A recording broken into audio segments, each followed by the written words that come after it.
ఏ ప్రధాన స్రవంతి పార్టీ కానీ ఇంతవరకు సామాజిక న్యాయానికి ఒక కంకణబద్ధులై సంకల్పం తీసుకొని ముందుకెళ్లాలనే ఆలోచన చేయలేదు. మరి అటువంటి ప్రయత్నం చేసిన మొట్టమొదటి పార్టీగా ఈ మా మహాసేన అందరికి కూడా నేను ధన్యవాదాలు తెలియజేస్తూ ఉన్నాను. ఎందుకంటే ఇవాళ మనం ఒక కొత్త చరిత్ర రాస్తూ ఉన్నాం. ఈ కొత్త చరిత్ర తెలంగాణలో ఉన్న అనేక మంది జీవితాలను మార్చబోతూ ఉన్నది. తెలంగాణనే కాదు, మరి భారతదేశంలో ఉన్నటువంటి కోట్లాది మంది జీవితాన్ని కూడా ఈ యొక్క మీటింగు మార్చబోతూ ఉన్నదని నేను సగర్వంగా తెలియజేస్తూ ఉన్నాను. ఎందుకు ఈ మాట చెప్తా ఉన్నా అంటే, మరి ప్రపంచవ్యాప్తంగా అనేక సందర్భాల్లో అనేక చోట్ల ప్రజాస్వామ్యం రాకముందు రాచరికం ఉన్నప్పుడు అనేకమైనటువంటి దాష్టికాలు చాలా ప్రజా సమూహాల మీద జరిగినాయి. జై తెలంగాణ. కూర్చోండి, మీరు కూర్చో, రిలాక్స్, కూర్చో, మంచి కూర్చోండి, ముందటోళ్ళు కూర్చోండి. మన వాలంటీర్స్ వెనకకు జరిగితే కొద్దిగా కూర్చున్న వాళ్ళకి కనబడుతుంది. అట్లా నిల్చుండ్రా, కూర్చోండి. ఇవాళ మీ అందరినీ నేను కోరేది ఒకటే,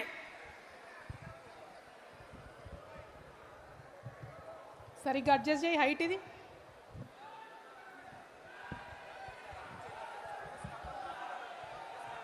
కిందకి పెట్టాలా? ఓకేనా? Right, okay, thank you. ఇవాళ ఒక చరిత్ర రాయబోతా ఉన్నాం మనం. కాబట్టి తెలంగాణ రక్షణ సేన సైనికులందరూ కూడా సగర్వంగా ఉండాలి, చాలా ప్రౌడ్గా ఫీల్ కావాలి ఈ మీటింగ్ పెట్టుకున్నందుకని నేను మిమ్మల్ని కోరుతా ఉన్నా. ఎందుకోసం మరి? చాలా గంభీరమైన విషయం ఇది. దయచేసి దీన్ని చాలా సీరియస్గా తీసుకొని ప్రతి ఒక్కరం పనిచేయాలి. మన భారతదేశంలో కానీ ప్రపంచమంతా కూడా రాచరికాలు ఉన్నప్పుడు పేదవాళ్ళ మీద అనేక దాష్టికాలు జరిగినాయి. కానీ ఎప్పుడైతే ప్రజాస్వామ్యం వచ్చిందో మెల్లమెల్లగా పద్ధతులు మారుకుంటూ వచ్చినాయి. మారుతున్నటువంటి ఆ పద్ధతులు మన భారతదేశంలో కూడా మనం చూసినాం. రాజ్యాంగం రాసుకున్నటువంటి రాజ్యాంగాన్ని అమలు చేయడం కోసమే ఇవాళ ఈ మీటింగ్ పెట్టుకున్నాం. మరి మీ అందరూ ఆలోచన చేయాలి. రాజ్యాంగం రాసుకున్నాం, చాలా ఏండ్లయింది. 1950లో కాన్స్టిట్యూషన్ అడాప్ట్ చేసుకున్నాం. మరి ఆ రోజు నుండి ఈ రోజు వరకు రాజ్యాంగం అమలు కాలేదా అని అంటే సంపూర్ణంగా కాలేదనే చెప్పాలి. కొంత బాధతో చెప్తున్నాం, కొంత దుఃఖంతో చెప్తున్నాం, కానీ సంపూర్ణంగా రాజ్యాంగం ఇంకా అమలు కాలేదనే చెప్పాలి. మరి ఆ రాజ్యాంగం సంపూర్ణంగా అమలు చేయడానికే ఈ సామాజిక న్యాయ పోరాటం చేయబోతా ఉన్నాం. ఈ సామాజిక న్యాయ సంకల్పం తీసుకోబోతా ఉన్నామని ఇవాళ తెలంగాణ సమాజానికి అందరికీ కూడా వినమ్రంగా మేము తెలియజేస్తూ ఉన్నాం. మరి సామాజిక న్యాయం అనగానే చాలామంది ఉలిక్కి పడతారు. సామాజిక న్యాయం అనగానే మా సీట్ ఏదో పోతుందని చాలామంది భయపడతారు. కానీ అట్లా ఆలోచన చేయకూడదు. ఎందుకు ఈ మాట చెప్తా ఉన్నా అంటే, మన భారతదేశంలో ఉండవా, ఆగు, కొద్దిసేపు ఆగు, ఒక నిమిషం ఆగు. ఎవరిని ఇవాళ మన భారతదేశంలో గౌతమ బుద్ధుడు రాజు ఉండే, తర్వాత యువరాజు ఉండే, తర్వాత రాజయ్యేది ఉండే. కానీ ఒక్కసారి బయటకెళ్ళి సామాన్య ప్రజల కష్టాలు చూసినందుకే రాజ్యాన్ని వదిలి, కుటుంబాన్ని వదిలి బయటకొచ్చి ప్రజాస్వామ్యం కావాలి, గణతంత్రం ఉండాలని చెప్పి చిన్న జాతుల వాళ్ళందరినీ ఏకం చేసి ఆనాడు మొట్టమొదటి ప్రజాస్వామిక గణతంత్రాన్ని గౌతమ బుద్ధుడు నిర్మించిండు. మరి అటువంటి నేలలో పుట్టిన వాళ్ళం మనం, అటువంటి నేలకు వారసులం మనం ఎంత పెద్ద హృదయంతో ఆలోచించుకోవాలి. ఒకసారి మనందరం ఆలోచన చేసుకోవాలి. టీఆర్ఎస్ పార్టీ కొత్తగా పెట్టిన రాజకీయ పార్టీ. మనకు కొత్తగా ఒక సాలు తీసేటటువంటి అవకాశం ఆ భగవంతుడు ఇచ్చిండు. తెలంగాణలో ఇన్ని రోజులు ఏదైతే జరగలేదో అది చేసేటటువంటి అవకాశం ఆ భగవంతుడు మనకిచ్చిండు. ఆనాడు గౌతమ బుద్ధుడిని ఆదర్శంగా తీసుకొని ఆ తర్వాత సాహు మహారాజ్ మొట్టమొదటిసారి భారతదేశంలో అణగారిన వర్గాలకు రాచరికపు వ్యవస్థలో కూడా రిజర్వేషన్లు ఇచ్చినటువంటి గొప్ప మనిషి. ఆయన వారసులం మనం. మరి మనం ఎంత గొప్పగా ఆలోచించాలి, మనం ఎంత గొప్పగా మన సమాజాన్ని తీర్చిదిద్దుకోవాలి. ఆ సాహు మహారాజ్ నుంచి మరి పూలే గారు, ఆ తర్వాత అంబేద్కర్ గారు, ఆ తర్వాత ఒకరెనుక ఒకరు ఒక దీపం ఇంకొక దీపాన్ని వెలిగించినట్టు ఆనాడు బుద్ధుడు వెలిగించిన జ్యోతి ఒకరి నుంచి ఒకరికి వెలుగుతూ వచ్చి ఇవాళ సమాజంలో ఈ ప్రజాస్వామ్యాన్ని సాధించుకునేటటువంటి పరిస్థితి మనకు వచ్చింది. మరి ఇటువంటి సందర్భంలో తెలంగాణ రాష్ట్రంలో ఒక రాజకీయ శక్తిగా వచ్చిన మనం ఆలోచన చేసుకోవాలి. భారతదేశ చరిత్ర అది, మరి తెలంగాణ చరిత్ర ఏంది? ఏం జరిగింది తెలంగాణలో? తెలంగాణ వీరులు పౌరుషవంతమైనటువంటి మనుషులం కాబట్టి ఆనాడు జమీందారీ వ్యవస్థ వస్తే, ఆర్థిక అణచివేత వస్తే దున్నేవాడిదే భూమి అనే నినాదంతో భూస్వాములందరినీ కూడా గడీల నుంచి తరిమి కొట్టినాం.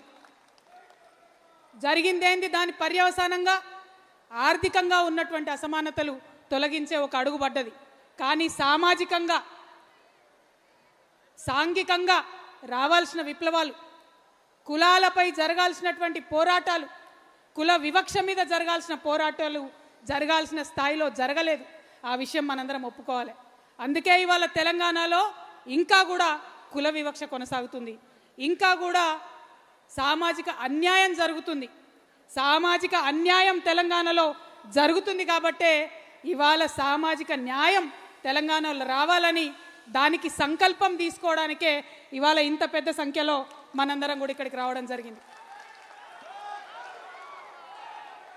మరి నేను ఒక అగ్రవర్ణాల్లో పుట్టిన బిడ్డని.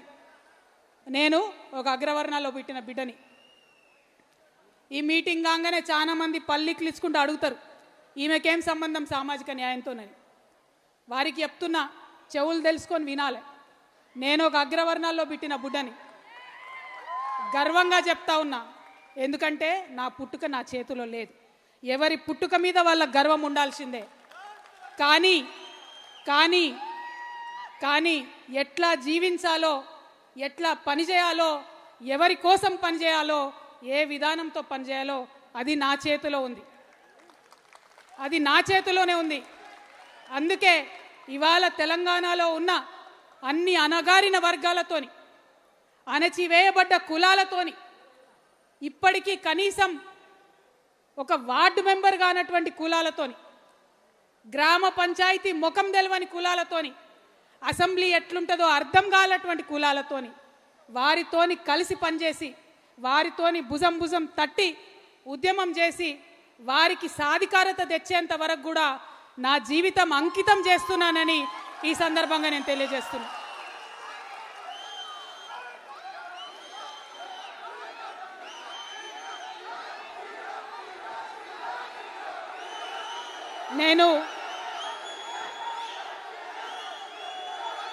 నేను ఏ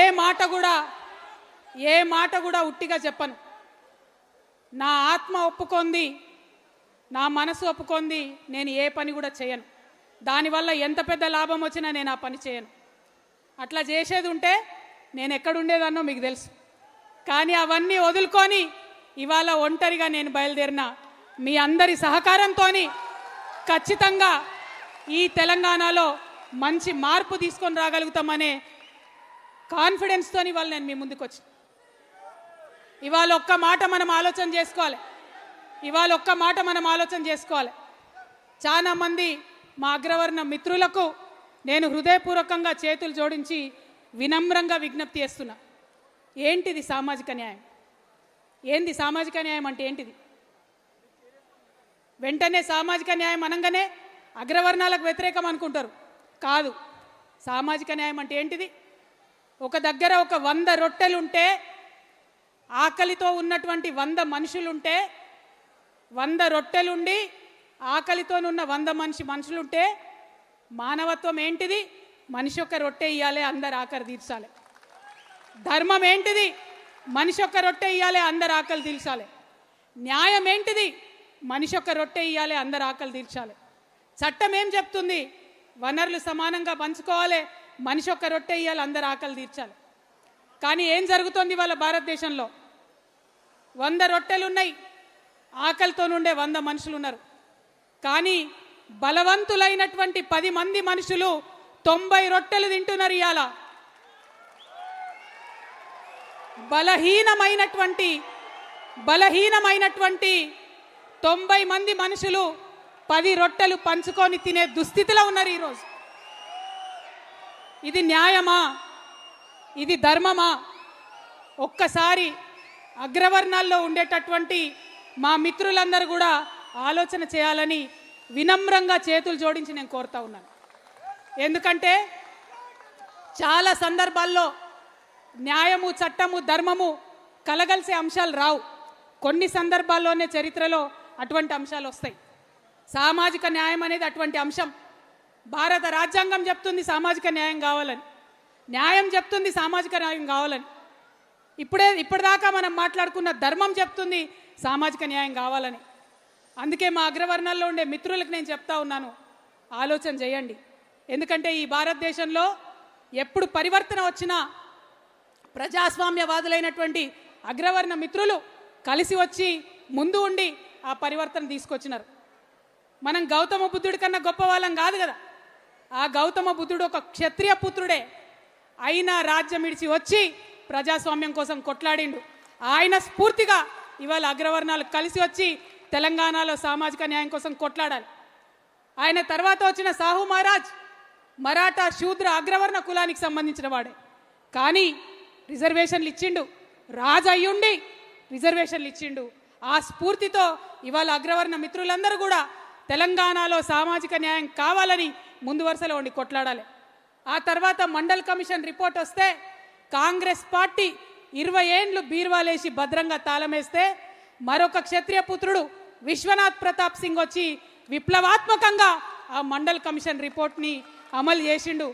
వారిని స్ఫూర్తిగా తీసుకొని ఇవాళ అగ్రవర్ణ మిత్రులందరూ తెలంగాణలో సామాజిక న్యాయం కోసం కదలి రావాలి, టీఆర్ఎస్తోని కలిసి రావాలి.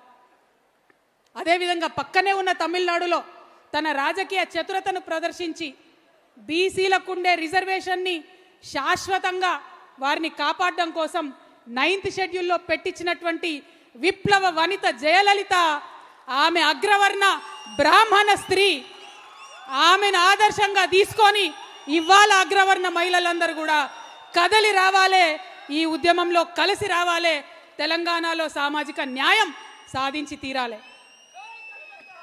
మనందరికీ తెలుసు, ఒకప్పుడు అజ్మల్ కసబ్ అనేటోడు యుద్ధం చేసి మన మీద పార్లమెంట్ మీద దాడి చేసినప్పుడు దేశంలో అందరూ మాట్లాడారు ఉరిదీయాలే ఉరిదీయాలే అని. కానీ రాజ్యాంగం ఒప్పుకోలే, న్యాయం ఒప్పుకోలే, సరైన దారిలో పోవాలని చెప్పింది. చాలా చిన్న చిన్న సంఘటనలు చూస్తుంటాం మనం. చిన్న చిన్న పిల్లల్ని, 2 సంవత్సరాల పిల్లల్ని అత్యాచారాలు చేసిన వాళ్ళని, ముఖ్యంగా మా ఆడబిడ్డలైతే ఈ దుర్మార్గుని కాల్చి చంపాలి అని అంటారు. కానీ చట్టం ఒప్పుకోదు. ధర్మం ఒక్కొక్కసారి ఒప్పుకోవచ్చు, కానీ చట్టం ఒప్పుకోదు. కానీ నేను ఇవాళ రిక్వెస్ట్ చేసి చెప్తా ఉన్నా, ఈ సామాజిక న్యాయ పోరాటం ఇది ధర్మ పోరాటం. ఇక్కడ న్యాయము, చట్టము, ధర్మము అన్నీ కూడా అణగారిన వర్గాల వైపు ఉన్నాయి. ఈ ధర్మ పోరాటంలో కలిసి రావాలని మా మిత్రులందరూ కూడా కోరుతా ఉన్నా. చాలామంది అగ్రవర్ణాలు, ఎంతోమంది బీసీ బిడ్డలు, ఎంతోమంది ఎస్సీ బిడ్డలు విదేశాలకు పోతా ఉన్నాం. అమెరికాకు పోతున్నాం, ఇంగ్లాండ్ పోతున్నాం, ఆస్ట్రేలియాకు పోతున్నాం. అక్కడ ఇగో ఈయన నల్లగున్నాడు, ఈయన భారతదేశం వాళ్ళు, వీళ్ళ స్కిన్ బ్రౌన్గా ఉందని మన మీద వివక్ష చూపిస్తే బాధపడుతున్నాం. అది రేసిజం అంటున్నాం. మరి మన ఇంట్లో, మన దేశంలో, మన పక్కన, మన హృదయాల్లో ఉన్న ఈ వివక్షను రేసిజం అనొద్దా? గుర్తు పట్టొద్దా? దాన్ని తుడి చేయొద్దా? దయచేసి ఒకసారి ఆలోచించండి. నేనేం శుద్ధులు చెప్పడానికి రాలే. నేను పర్ఫెక్ట్గా ప్రజాస్వామ్యాన్ని, డెమోక్రసీని నమ్ముతా. డెమోక్రటికల్ సెటప్లో ముందుకు పోవాలంటే, దేశం అభివృద్ధి చెందాలంటే, ఆనాడు స్వతంత్రం వచ్చిన నాడు ఎట్లయితే ఎస్సీ ఎస్టీలకు రిజర్వేషన్ ఇచ్చిర్రో ఆనాడే బీసీలకు రిజర్వేషన్ ఇచ్చి ఉంటే ఈ పాటికి భారతదేశం అమెరికాతోని పోటీ పడేదని బలంగా నమ్మే వ్యక్తిగా నేను మాట్లాడుతూ ఉన్నా. అందుకోసమే ఇప్పటికన్నా సామాజిక న్యాయం కోసం కొట్లాడదామని అంటున్నా. ఎస్సీ మిత్రుల విషయం చేసుకోండి, ఒక్కసారి ఆలోచన చేయండి. నేను హృదయంతో ఆలోచన చేయాలని కోరుతా ఉన్నా.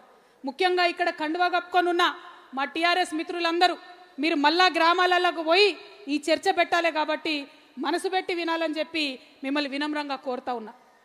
ఎస్సీ మిత్రుల గురించి ఒకసారి ఆలోచించండి. ఎస్సీ అనగానే ఏమంటారు అందరూ? అది బీసీలు కానీ, ఓసీలు కానీ, వాళ్ళకేంది, వాళ్ళకి రిజర్వేషన్ ఉంది, వాళ్ళకేం తక్కువైంది, ఉద్యోగాలు వస్తున్నాయి, ఎమ్మెల్యేలు అవుతురు అంటురు. కానీ ఏదన్నా పండగ వస్తే ఒక దళిత కుటుంబాన్ని పిలిచి మన ఇంట్లో కూర్చోబెట్టుకొని ఎప్పుడన్నా భోజనం చేయించినామా? అటువంటి హృదయ పరివర్తన జరిగిందా? డెమోక్రసీలో అందరం ఒకటే అనుకుంటున్న మనం అటువంటి ఆలోచన ఎప్పుడన్నా చేసినామా? ఒక్కసారి దయచేసి ఆలోచన చేయండి. నేను ఉట్టిగా చెప్తాలని ఈ మాట, పరివర్తన రావాలే, డెఫినెట్గా మన హృదయాలు ట్రాన్స్ఫార్మ్ కావాలి. కాబట్టి ఆలోచించమని నేను చెప్తా ఉన్నా. అదేవిధంగా మరి ఎస్సీలకు పోని రిజర్వేషన్ ఉంది, స్వతంత్రం వచ్చినప్పటి నుంచి ఉన్నది. 79 ఏళ్ళు అవుతుంది రిజర్వేషన్ ఉన్నది. కానీ నిన్నగాక మొన్న మన తెలంగాణలో వచ్చిన రిపోర్ట్లో 97% మంది దళిత కుటుంబాలు అత్యంత వెనుకబాటులో ఉన్నారని చెప్తున్నారు. ఎందుకు జరుగుతుంది ఇట్లా? మరి ఇవాళ అన్ని డిపార్ట్మెంట్లో కలెక్టర్లుగా ఉన్నటువంటి వాళ్ళు, హెచ్ఓడీలుగా ఉన్నటువంటి వాళ్ళు, అగ్రవర్ణాల మిత్రులు, బీసీ మిత్రులు ఆలోచన చేసుకోవాలి. ఎప్పుడన్నా బ్యాక్లాగ్ పోస్టులు వస్తే ఇస్తున్నామా మనం బయటికి? ఎస్సీలకు ప్రమోషన్లు వస్తే ఇస్తున్నామా బయటికి? ఇవాళ దేశంలో ఇన్ని శుద్ధులు చెప్పే మోడీ గారి పరిపాలనలో లక్షలాది బ్యాక్లాగ్ ఎస్సీ ఎస్టీ పోస్టులు పెండింగ్ ఉన్నాయి. ఈ సామాజిక న్యాయ పోరాటంలో మనం సంకల్పం తీసుకుందాం. బ్యాక్లాగ్ ఉన్న ప్రతి ఎస్సీ ఎస్టీ పోస్టుని ఇచ్చేంత వరకు మనం పిడికిలెత్తి పోరాటం చేద్దాం. ఎస్సీ మిత్రులకు అండగా నిలబడదాం. వారి యొక్క జీవన ప్రమాణాలను పెంచుకోవడానికి పోరాటం చేద్దాం. అదేవిధంగా ఎస్టీల గురించి మాట్లాడితే మళ్ళీ అదే అంటారు, వీళ్ళకేమైంది, రిజర్వేషన్ ఉంది కదా, వాళ్ళకేమైంది, ఐఏఎస్లు అవుతారు కదా, ఐపీఎస్లు అవుతారు కదా. నిన్న మొన్న వచ్చిన రిపోర్ట్ చెప్తుంది, బాధాకరం, 99% 99% STs are poorest than the poor people. విపరీతమైన బ్యాక్వర్డ్నెస్ ఉంది. ఎందుకుంది మరి? రిజర్వేషన్లు వచ్చే, ఉద్యోగాలు వచ్చే, ఎందుకుంది బ్యాక్వర్డ్నెస్? ఎందుకంటే అడవిలకెళ్ళి అన్నలను పారదోలి అడవిలన్నింటినీ తీసుకొని 170 చట్టాన్ని కుల్లబొడిచి ఇవాళ అదానికి అంబానికి అడవి సంపదను కూడా అప్పయెప్పే ప్రయత్నం జరుగుతుంటే మరి వెనకబాటుతనం ఉంటుంది ఎస్టీలలో. ఆ ఎస్టీలలో, ఆదివాసీ బిడ్డలలో, ఆ గిరిజనులలో, మా ఎరకల సోదరులో, మా లంబాడ సోదరులో వాళ్ళలో ఉన్న వెనకబాటుతనాన్ని నిర్మూలిస్తామని అలా ప్రతిజ్ఞ చేయాలని మా టీఆర్ఎస్ శ్రేణులందరినీ కూడా నేను కోరుతా ఉన్నా. ఇచ్చిన రిజర్వేషన్ అయిపోయిందంటే కాదు, మానసిక మార్పు కూడా రావాలి. ఖచ్చితంగా మా అగ్రవర్ణ మిత్రులు నేను అడుగుతా ఉన్నా, ఆలోచించండి, థింక్ చేయండి. మన సొసైటీలో మనమే ఎందుకు ఇన్ని బ్యారియర్స్ పెట్టుకోవాలి, ఒకసారి ఆలోచన చేయండి. అదేవిధంగా हमारे यहाँ बहुत सारे मुसलमान भाई बहन हैं, आप सबका भी मैं शुक्रिया अदा करती हूँ. लेकिन जो आप इस जलसे में आए, ये कोई आम जलसा नहीं है.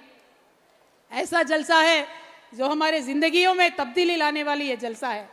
हमारे तेलंगाना में जितनी भी हमारी आबादी है मुसलमानों की, एक बार सोचिए, क्या उतनी हमारी नुमाइंदी असेंबली में है? क्या पार्लियामेंट में उतने नुमाइंदे हमारे हैं? क्या हमारे सरपंचस बने? क्या हमारे जेडपीटीसी बने? क्या हमारे एमपीटीसी बने? क्या क्या चाहिए होता है कोई भी कौम को? सिर्फ 3 चीज़ें चाहिए होती है. तालीम चाहिए, तालीम से शुअर आता है. फाइनेंशियल एम्पावरमेंट चाहिए, फाइनेंशियल एम्पावरमेंट से खुददारी आती है. पॉलिटिकल एम्पावरमेंट चाहिए, पॉलिटिकल एम्पावरमेंट से इंसाफ मिलती है. ये तीनों चीज़ बहुत ज़रूरी है. और हमारे तेलंगाना के मुसलमान भाई बहनों, उनको आगे बढ़ने के लिए ये तीनों चीज़ों में भी हम टीआरएस पार्टी की तरफ से जी तोड़ कोशिश करेंगे, कोई भी कसर नहीं छोड़ेंगे. हम आज बाज़ाब्ता ये पूछ रहे हैं हुकूमत से, जो मौजूदा भी हुकूमत है, जो पुरानी वाली हुकूमत है, उनसे भी हम पूछ रहे हैं, आपने सियासी वादे किए, क्या पेट भरता है सियासी वादों से? जब तक अमल नहीं होता है तो क्या पेट भरता है? लेकिन मेरी एक ख्वाहिश है कि असेंबली में हमारे मुसलमान खवातीन की आवाज़ गूंजना चाहिए. जब हमारी खवातीन की आवाज़ वहाँ गूंजेगी तब सोशल जस्टिस मिलेगा. हमारे बीसी मुसलमानों को हक के साथ उनको रिजर्वेशन मिलना चाहिए, तभी तेलंगाना आगे बढ़ेगा. हम आपके साथ हैं. और काफ़ी लोग होंगे बोलेंगे कि कैसे साथ है भाई, इनके पास क्या जादू की छड़ी है, क्या करेंगी कविता, अकेली खवातीन है, क्या करेगी? लेकिन उनको मैं कहना ये चाहती हूँ,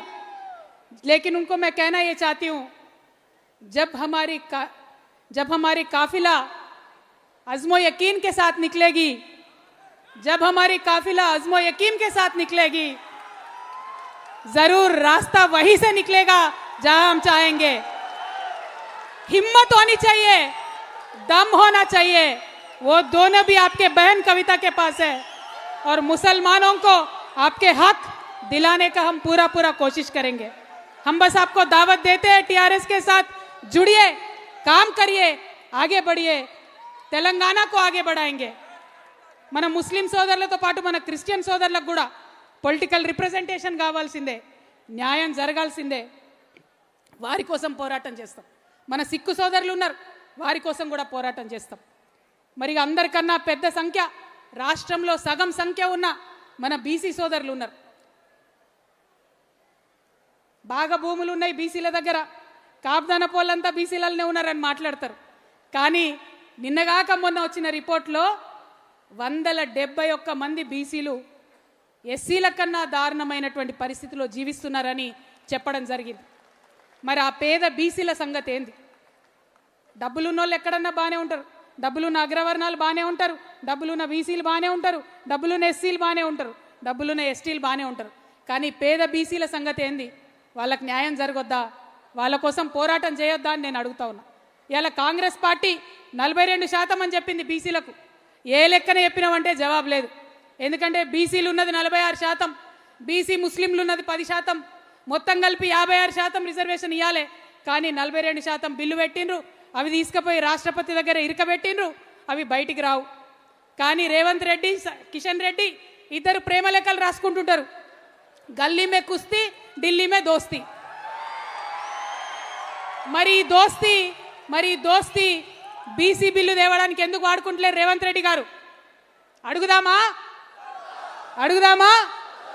సిద్ధంగా ఉన్నారు అందరూ? పక్కానా? మరి అది అడగాలంటేనే బీసీలకు రిజర్వేషన్ల కోసం మడమదిప్పని పోరాటం టీఆర్ఎస్ పార్టీ ఇవ్వాలి।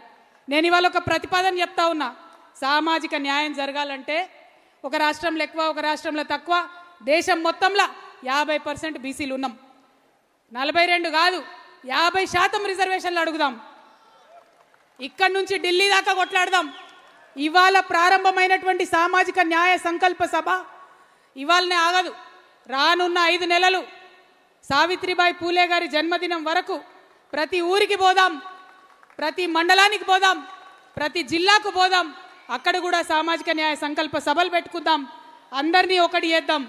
ఆ తర్వాత వేలాది కార్లు తీసుకొని చలో ఢిల్లీ కార్యక్రమం తీసుకుందాం। సంక్రాంతి పండుగ అయినాక బడ్జెట్ సెషన్ ఉంటుంది ఢిల్లీలో।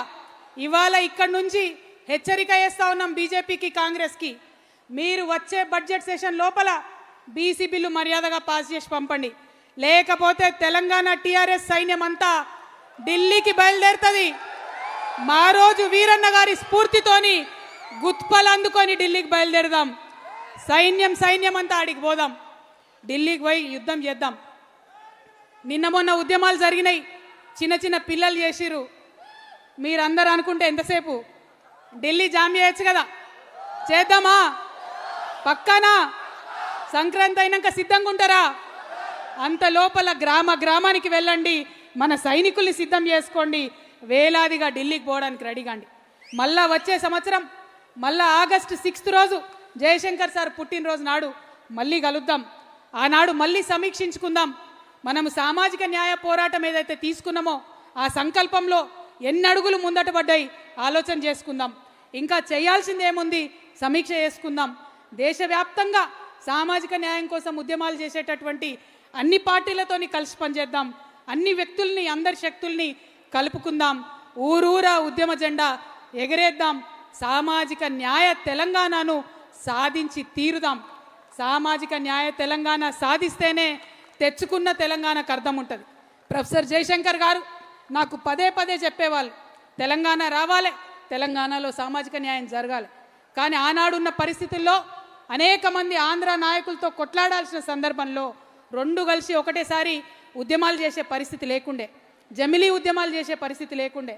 అందుకే జయశంకర్ సార్ ఒకటే మాట చెప్పారు, కవిత తెలంగాణ రావాలి, వచ్చిన తర్వాత సామాజిక న్యాయం కోసం కొట్లాడాలి। ఎట్లా అయితే తెలంగాణ రాకముందు ఇప్పుడు బతుకమ్మ ఎత్తుకొని తిరుగుతున్నావో, తెలంగాణ వచ్చినాక సామాజిక న్యాయం అనే బోనం అంతే పవిత్రంగా ఎత్తుకొని ఊరూరా తిరగాలని ప్రొఫెసర్ జయశంకర్ గారు అనేక పర్యాయాలు నాకు చెప్పిండ్రు. ఆయన చెప్తే ఆదేశంలాగా ఉండదు, ఆయన చెప్తే అమ్మ గోరుముద్దలు తినిపించినట్టు చెప్తాడు.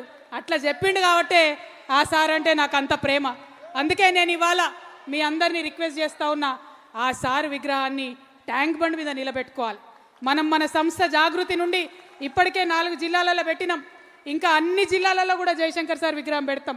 ఊరూరా మీరు సామాజిక న్యాయ సంకల్పం చేసేటప్పుడు ఆయా సామాజిక వర్గాలు ఆయా ప్రజల్ని కలుపుకొని ఎక్కడికక్కడ సార్ని ఆ ఊర్లలో నిలబెట్టండి. ఎక్కడ జయశంకర్ సార్ వస్తే అక్కడ వెలుగు వస్తుంది, సామాజిక న్యాయం వస్తుంది, స్వాతంత్రం వస్తుంది, అభివృద్ధి వస్తుంది. కాబట్టి వారు నిలబెట్టుకోవాలి. మరి ఈ విషయాలన్నింటినీ కూడా సమగ్రంగా ఒక ప్రతిజ్ఞ రాసుకోవడం జరిగింది. ఇప్పుడు మీ అందరినీ నేను రిక్వెస్ట్ చేస్తున్నా, తమ తమ స్థానాల్లో నిలబడి మీరందరూ కూడా మరి చేతు ముందుకు జాపి ప్రతిజ్ఞ చేయాలి. మరి ఈ ప్రతిజ్ఞ కన్నా ముందు నేను కొన్ని తీర్మానాలు చదువుతా, ఆ తీర్మానాలన్నీ కూడా మీరు ఆమోదం తెలపాలని చెప్పి కోరుతా ఉన్నాను. బీసీలకు చట్టసభల్లో 50% రిజర్వేషన్లు కల్పించే వరకు తెలంగాణ రక్షణ సేన దేశవ్యాప్తంగా బీసీ శక్తులను కలుపుకొని ఉద్యమిస్తుంది. ఓకేనా? ఓకే అంటే సపట్లు కొట్టాలి. మహాత్మా జ్యోతిబా పూలే, సావిత్రిబాయి పూలే దంపతులకు ఇప్పటి వరకు భారతరత్న ఇవ్వలేదు, కాబట్టి భారతరత్న ఇవ్వాలని ఈ సభ తీర్మానం చేస్తుంది. ఇవ్వాలనా వద్దా? మరి సపట్లు కొట్టరేమే.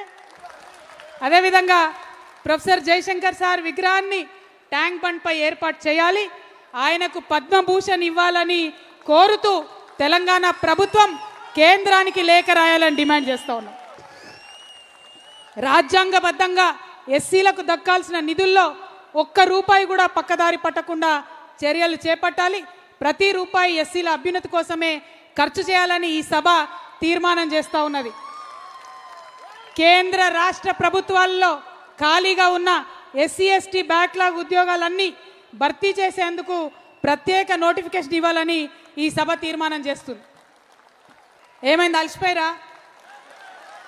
ఆదివాసీలకు అడవులపై సంపూర్ణ హక్కులు కల్పించేలా మేం పనిచేస్తాము, మైదాన ప్రాంత గిరిజనులకు అభివృద్ధి ఫలాలు దక్కేలా మా పార్టీ తీర్మానం చేస్తుందని మీ అందరికి కూడా మాట ఇస్తూ ఉన్నాం.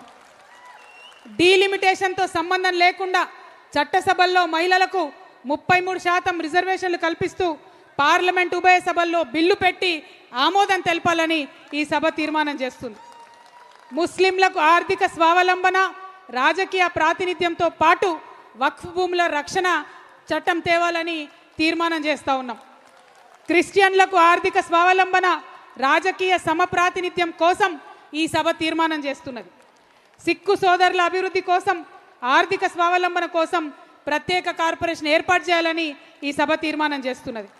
ట్రాన్స్జెండర్ల అభివృద్ధి కోసం, స్వావలంబన కోసం ప్రత్యేక కార్పొరేషన్ ఏర్పాటు చేయాలని ఈ సభ తీర్మానం చేస్తున్నది. చివరిగా వికలాంగుల కోఆప్షన్ మెంబర్లుగా అవకాశం కల్పించడంతో పాటు వారికి హామీ ఇచ్చినట్లు పెన్షన్లు పెంచాలని ఈ సభ తీర్మానం చేస్తూ ఉంది. మరి మంచి తీర్మానాలన్నిటితో పాటు మన తెలంగాణ రక్షణ సేన మొత్తం సైనికులందరూ కూడా చెయ్యి ముందుకు చాచి దయచేసి సామాజిక న్యాయ తెలంగాణ ప్రతిజ్ఞ చేయాలని కోరుతున్నా. అందరు మనోళ్ళేనే ఉన్నారా? మంది ఉన్నారు ఇక్కడ. మరి చేయిలు ముందుకు చాపుతలేరేమే? ఉన్నారా? తెలంగాణ రక్షణ సేన సభ్యులమైన మేము, మళ్ళొకసారి, తెలంగాణ రక్షణ సేన సభ్యులమైన మేము భారత రాజ్యాంగం ప్రసాదించిన స్వేచ్ఛ, సమానత్వం, సౌభ్రాతృత్వం, సామాజిక న్యాయం అనే మహోన్నత విలువలను శిరసావహిస్తూ ఈ ప్రతిజ్ఞ చేస్తున్నాం. శతాబ్దాలుగా వివక్ష, అణచివేత, అసమానతలకు గురైనటువంటి దళితులు, గిరిజనులు, ఆదివాసీలు, వెనుకబడిన వర్గాలు, మహిళలు, మైనారిటీలు మరియు ప్రతి అణగారిన పౌరుని సమగ్ర అభివృద్ధి, సాధికారిత కోసం కంకణబద్ధులమై శ్రమిస్తాము. ప్రతి ఒక్కరికి గౌరవప్రదమైన జీవనం, ఆర్థిక స్వావలంబన, రాజకీయ సమప్రాతినిధ్యం ధ్యేయంగా సామాజిక న్యాయ తెలంగాణ సాకారం చేయడం కోసం అంకితమై పనిచేస్తామని ప్రతిజ్ఞ చేస్తున్నాము. జై తెలంగాణ, జై తెలంగాణ. భౌగోళిక తెలంగాణ సాధించాం, భౌగోళిక తెలంగాణ సాధించాం, సామాజిక తెలంగాణ సాధిస్తాం. భౌగోళిక తెలంగాణ సాధించాం, సామాజిక తెలంగాణ సాధిస్తాం. జై తెలంగాణ. జోహార్ ప్రొఫెసర్ జయశంకర్ కు, జోహార్ తెలంగాణ అమరవీరులకు. జై తెలంగాణ, జై భీమ్, జై ఫూలే, జై తెలంగాణ, జై తెలంగాణ. కన్నీళ్లు కంట ధైర్యమైన రుజనమే, తీర్చుకుంటారు రుణమే, నీ ఎదల మంట పేద ఇంట ఎలిగే దీపమే. ఇది ఆస్తి పోరు కాదు తల్లి ఓ కవితమ్మో, ఆత్మ గౌరవ పోరాటమే మా బతుకమ్మ. ఈ నేల మేలు కోరుకునేదే నీ జన్మో, మా మనసు గునుగు పూస ఎత్తుకో బతుకమ్మ.